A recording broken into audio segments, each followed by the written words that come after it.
Hello Sumit, welcome to another tutorial. Now in this video we'll be learning how to make this beautiful palazzo trouser. You can see how nice it is, how well it is sitting on me. I didn't even iron it before wearing it, so you can see it's really nice. Even the zipper, everything is relaxing very well. So if you want to know how to make your trouser this nice without having any bulge outside, now this is the video. This is how I made this beautiful trouser. So the first thing you will have to do is to get your horizontal line shape out from the top of your paper. From the top of your paper, you measure about 4 inches away from it. Measure 4 inches, ruler across. Then at the side, you come in by half and 2 inches. Now we do all of this for the side. The 2 inches is for probably people with bigger hip and all that, so that when you want to curve it, you see space to curve. So the next thing now, I've taken my waist measurement is starting from the first line. Then I have my hip measurement and I have my crotch line, then to my nail measurement. Now my waist measurement is 8.25. So now I don't need the waist measurement in making a trouser to start with. I have to start with my hip measurement, which is 10 inches. So I will impute my hip measurement on the hip line, and I will go to my crotch line and I will impute my hip measurement. Then on the waistline, I am also going to impute my hip measurement on the waistline. Then I will rule a straight line from the waistline to the crotch line as shown in the video. Now don't forget that you need your horizontal lines ready first. Your waist, your hip, your crotch, and your nail, then your hem. So the next thing, I'm just showing you what I used. My hip height is 8 inches, then my crotch is 12 inches. So that's exactly what's there. So the next thing for us to do now is I will come to the side and I will now measure my waist measurement. Starting from the straight line, I roll to the crotch line.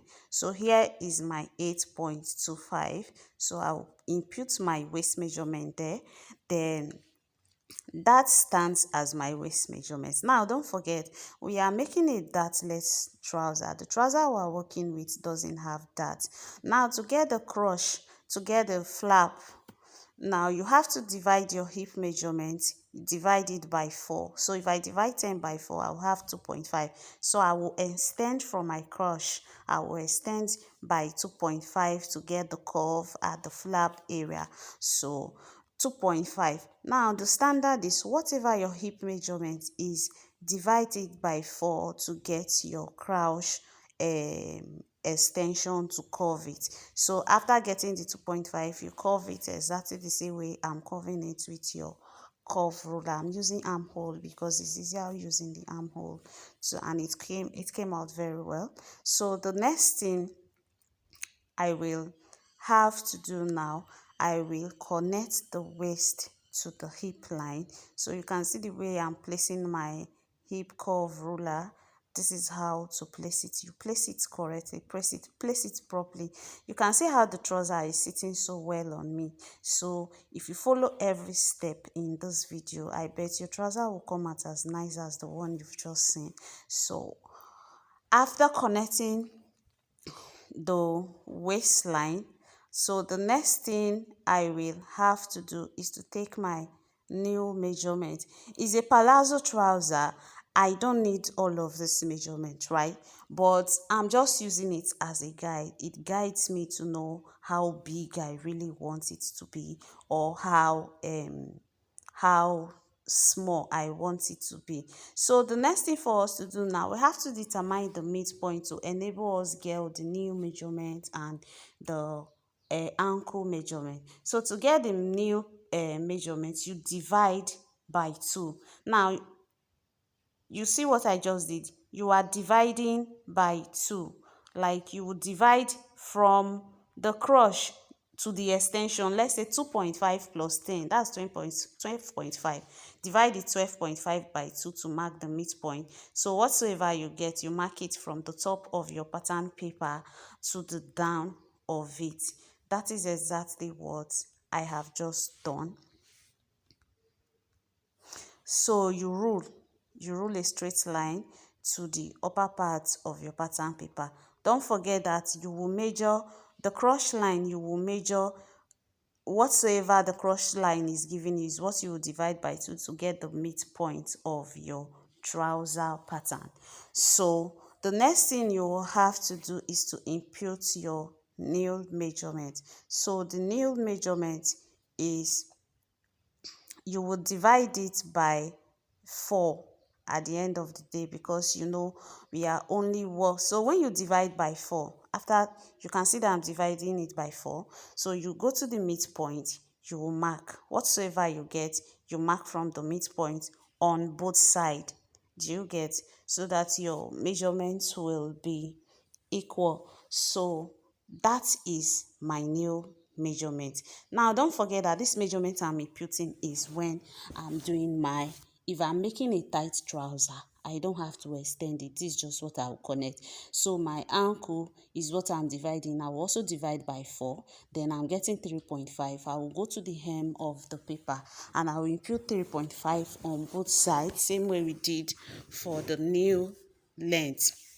So after doing that, you connect. So I will connect from the side. Now I will connect from the crotch to the nail. Then from the nail, I will connect to the ankle. So you just connect it as it is shown in the video. So now I'm trying to extend. Like, how many inches do I want to extend with? How big do I want the trouser to be? So I'm using 1.5 as an extension. My normal ankle measurement, I have kept it. Now I'm extending with extra 1.5 to serve as a guide for me to do a nice curve. Now you can decide to use a straight ruler, but I like using a curve ruler so that the curve from the hip, like from your hip down, the curve will come out where the trouser will have fitting.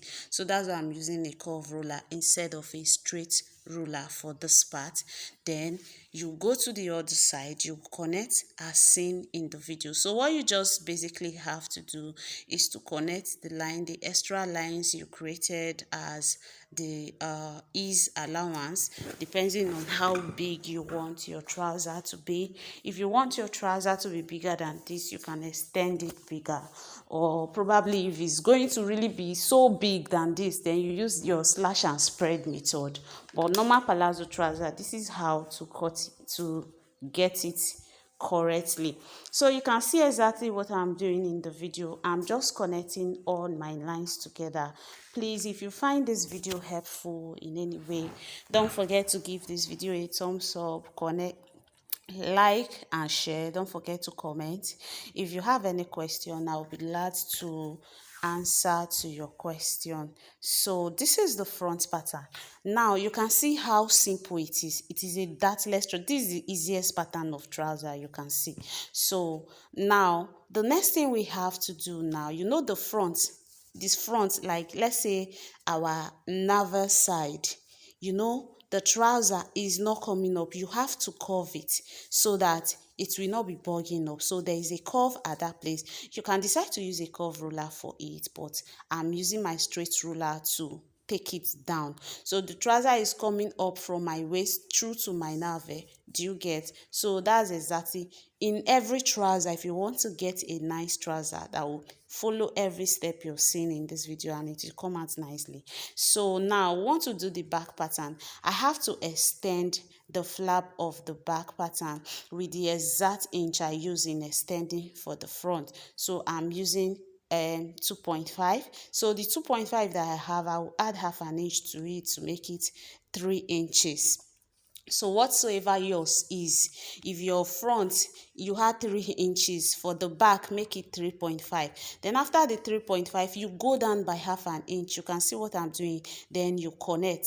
You can see exactly how I am doing it. You are going down from the 3.5 you are extending with, from the front flap, extend 3 inches, then go down by half an inch. Then you mark 2 inches from the waist to the hip line, mark 2 inches and rule a straight line. Then you can extend, mark 2 inches to the waistline, to the hip line, from the waistline to the hip line, rule a straight line. Then you connect your back flap. Now, I'm doing this because I want us to use one paper to cut the both front and back. If it's confusing to you, please, you can ask question and I will answer. So you connect, you can see what I'm doing. It's a very simple method. So you can see that it's coming out nicely. I was trying to see if I can get a better curve for the back flap, so I had to erase it and connect it back. So this is just it is not hard. If you can follow all of the steps in this video, you see the same way it came out on me, that's how it will come out on you.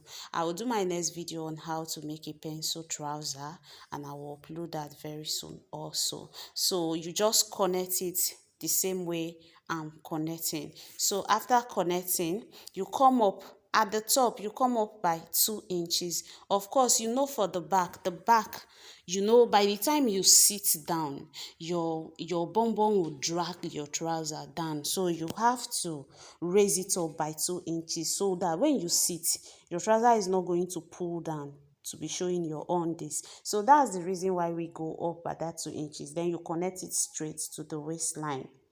You see what I do? You connect it straight to the normal waist measurement. Then the same 2 inches we added, now we are extending the 2 inches downwards to the ankle length. Now you'll be asking, why is it that there's no dart in the front of the, we didn't add any seam allowance to the front of the pattern? Is because that trouser, the side seam, they are always somehow forward. You don't see them at the center, like the center of your side. So that's how trousers are designed to be. So these 2 inches we are adding for the back, now that I'm connecting, it will serve as the allowance for the sewing allowance for both the front and the back of the pattern I'm working with. And don't forget that this trouser I am drafting, I make sure that the hip remains the same, the waist remains the same, and I started adding to it, like to make it bigger.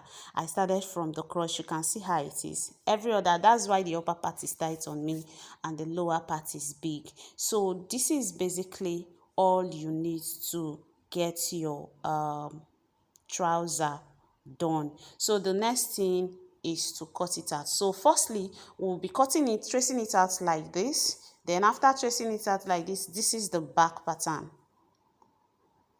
This is the back pattern we've already gotten like this. So this is the back pattern.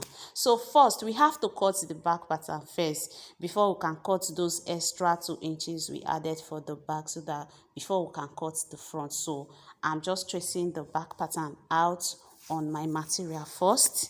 So if you decide to draft them separately, you can draft the front. After drafting the front, place it on the back, place it on another material, extend with the 2 inches, same way I did here, to get your back block done. So you just trace it out. After tracing the back out, now I will still go ahead to cut from the paper, and after cutting, I will cut the extra inches we added to get the back pattern done. I will cut it then before going ahead to cut the front correctly.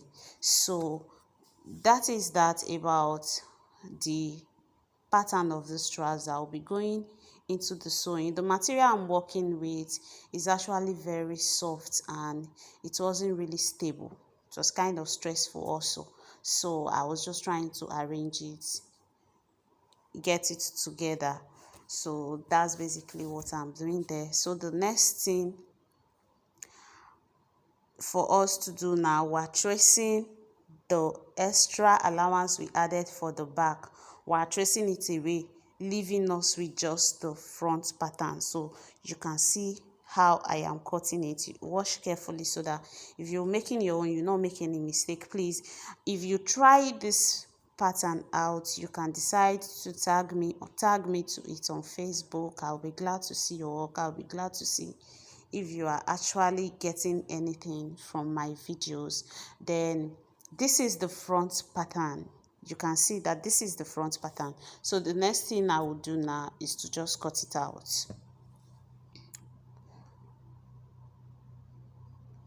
Please don't forget to give this video a thumbs up, like, comment, and share. Don't forget to share with your friends, share with your loved ones. If you find the video helpful, don't forget to share. So I'm just going to cut everything out basically. So I've finished cutting it out. This is the front pattern. I've finished cutting it out. I've finished cutting the back. So I went ahead to hold the flap. I've already run straight stitches on the flap. So the next thing for us to do now, we are just going to hold the crotch together. Like, I will place the front on top of the back, right side facing right side. You can see what I'm doing. Then I will go ahead and join the flap together. So this is the flap. You make sure the seam lines, they are meeting, because I already hold the crotch for the front and the back. So you make sure the seam line for both the front and the back crotch is meeting. So you pin it down and you sew. You just run a straight line straight to the hem of the trouser on both sides. So you can see what I'm doing in the video.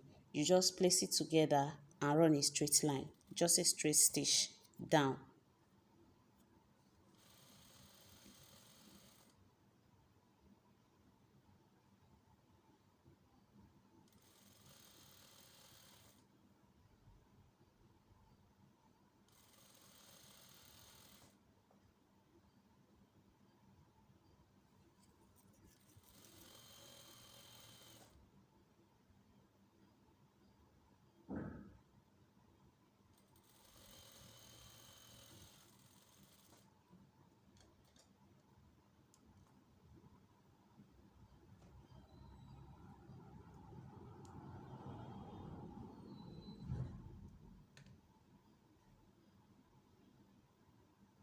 So I'll do the same thing to the other side.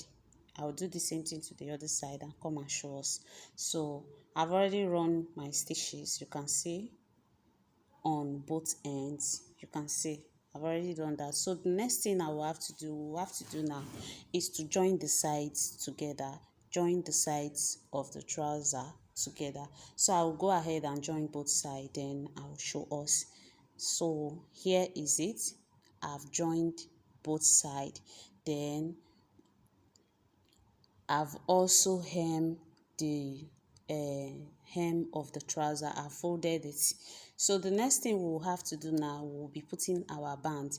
Don't forget that the zipper and this thing, I don't want it to be more than 7 inches. So my band is 2 inches. So the space I'm leaving on the trouser is 5 inches. So you can see how I'm placing the band. You can see that the band is open. So just open your band. I hope you can see properly. Just open your band. You open your band, then you pin one side of the band to the trouser, to the waist of the trouser, exactly the same way I'm pinning it.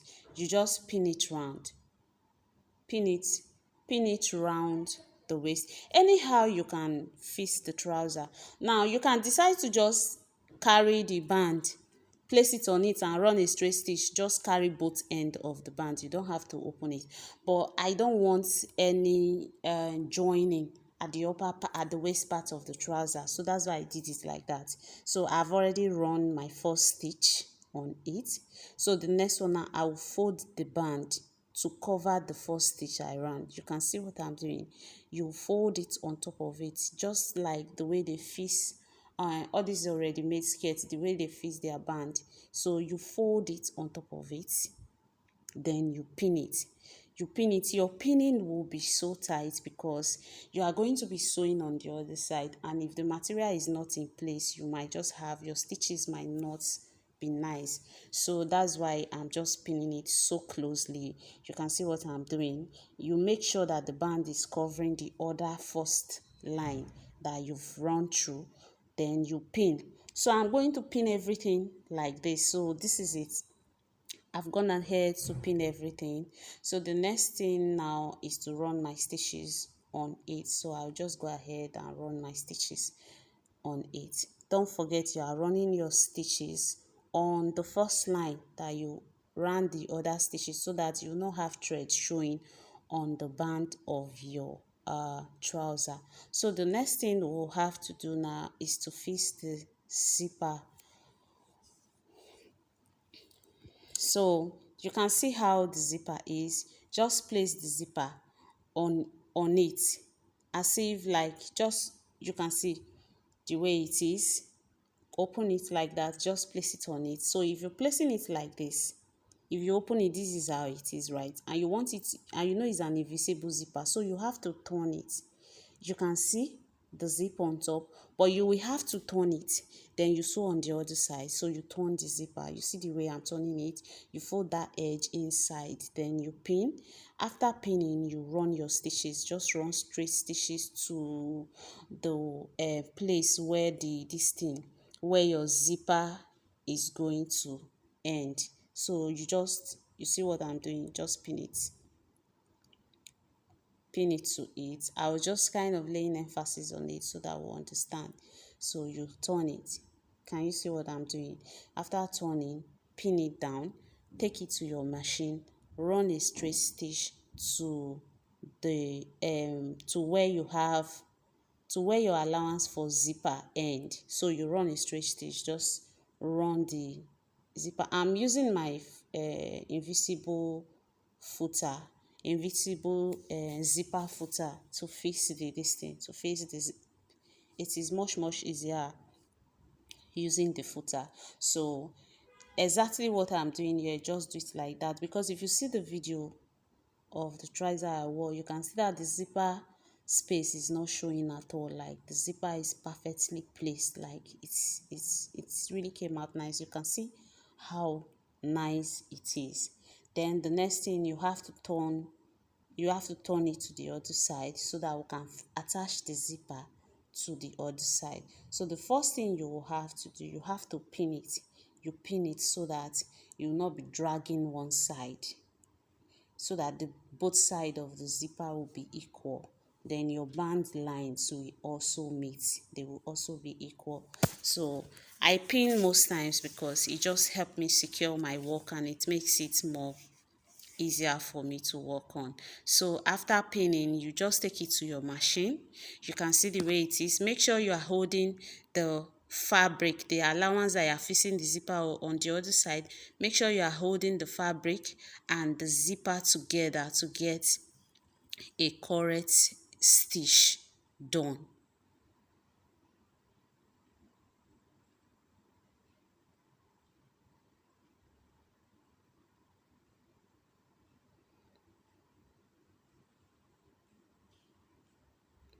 So this is just, I'm just trying to open it up so that I can do the zipper properly, so that the zipper will be tight enough, because I don't want any part of the zipper showing at all. That's why I had to open the zipper, for it to be easier for me to sew. So after attaching the zipper, that is basically all about this video. If you find this video helpful in any way, don't forget to subscribe, give it a thumbs up, like, comment and share. If you have any question, any part of the video that you do not understand, I will be glad to actually answer to it. You can see how nice the zipper is, and